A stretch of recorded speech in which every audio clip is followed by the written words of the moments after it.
జరిగే ఎన్నికల్లో జేడీయూ మట్టి కరవడం ఖాయం అంటూ తేజస్వి యాదవ్ స్టేట్మెంట్ కూడా హైలైట్ చేశారు. లేకపోతే చంద్రబాబు ప్రసంగానికి కుర్చీలే అతిథులు అంటూ నెల్లూరు పతికొండలో రాకదలరా సభలు అట్టర్ ఫ్లాప్ అంటూ నిన్నటిదాకా వాళ్ళు రాసుకొచ్చారు జగన్ సభలకి. రోజు చూస్తున్నాం కదా, ఏదైతే సామాజిక సాధికార సభలని చెప్పి పెడితే వాటికి రాలేదని, లేకపోతే జగన్ సభలకి జనం వెళ్ళిపోయారని ఖాళీ కుర్చీలు వెనక నుంచి ఫోటోలు తీసి వాళ్ళు వేస్తారు. ఇప్పుడు సాక్షి తెలుగుదేశం మీద అదే అస్త్రాన్ని వాడుతున్నట్టు కనబడుతుంది.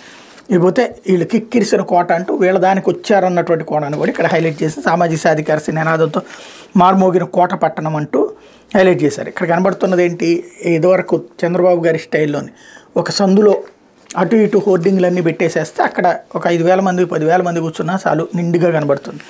ఇకపోతే తీగలాగితే టీడీపీ కదిలింది అంటూ జీఎస్టీ ఎగవేతపై తనిఖీలు చేస్తే నల్ల డబ్బు కథ బహిర్గతం, అక్రమాల care of TDP, MLA Eluru company దర్యాప్తునికి సహకరించిన నోవా అగ్రిటెక్, డిఆర్ఐ సమన్లు, ఛార్జ్షీట్ నమోదు, కోర్టులో బాపట్ల పోలీసులు పిటిషన్ దాఖలు, నల్లధనం తీగలాగితే టీడీపీ డొంక గదిలింది, Parchur TDP MLA Eluru Sambasivarao chairman వ్యవహరిస్తున్న నోవా అగ్రిటెక్ జీఎస్టీ ఎగవేతపై తనిఖీలు నిర్వహిస్తే ఆ కంపెనీ కేంద్రంగా సాగిస్తున్న నల్లధనం బాగోతో బట్టబయలింది.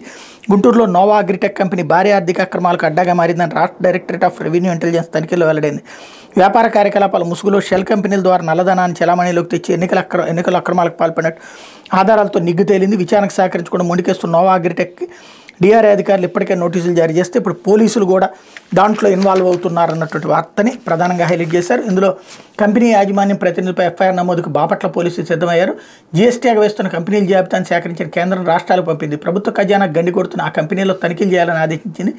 ఆ జాబితాలో నోవా అగ్రిటెక్ కంపెనీ కార్యాలయంలో సోదాలు నిర్వహించిన డిఆర్ఐ అధికారులు విస్తుపోయారు. జీఎస్టీ చెల్లింపులకు సంబంధించి నోవా కార్యాలయంలో ఒక్క రికార్డు కూడా లేదు. వ్యాపార కార్యకలాపాలకు సంబంధించిన రసీదులు, ఇన్వాయిస్లు, బ్యాంకు లావాదేవీలు వంటి వివరాలు ఏవీ లేవు.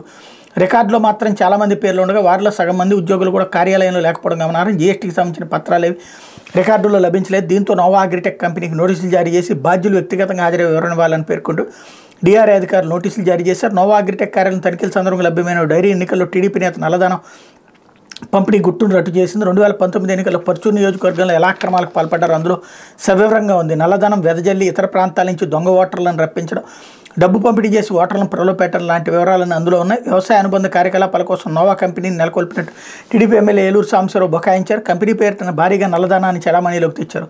ఆ కార్యాలయం నుంచి వ్యాపార కార్యకలాపాలు కాకుండా నల్లధనం చలామణి సాగిస్తున్న డైరీతో పాటు అక్కడ లభ్యమైన మరికొన్ని కీలక ఆధారాలు వెల్లడించాయి. అందుకోసమే కంపెనీ బ్యాంక్ ఖాతాలను వినియోగిస్తున్నట్టు అధికారులు గుర్తించారు. నోవాకు నగదు ఏ ఖాతాల నుంచి వస్తుంది, ఆదాయ వనరులు ఏంటి అనే వివరాలపై కంపెనీ ఉద్యోగులు మౌనం పాటిస్తున్నారన్నట్టు వార్తని ఇక్కడ ప్రధానంగా హైలైట్ చేశారు.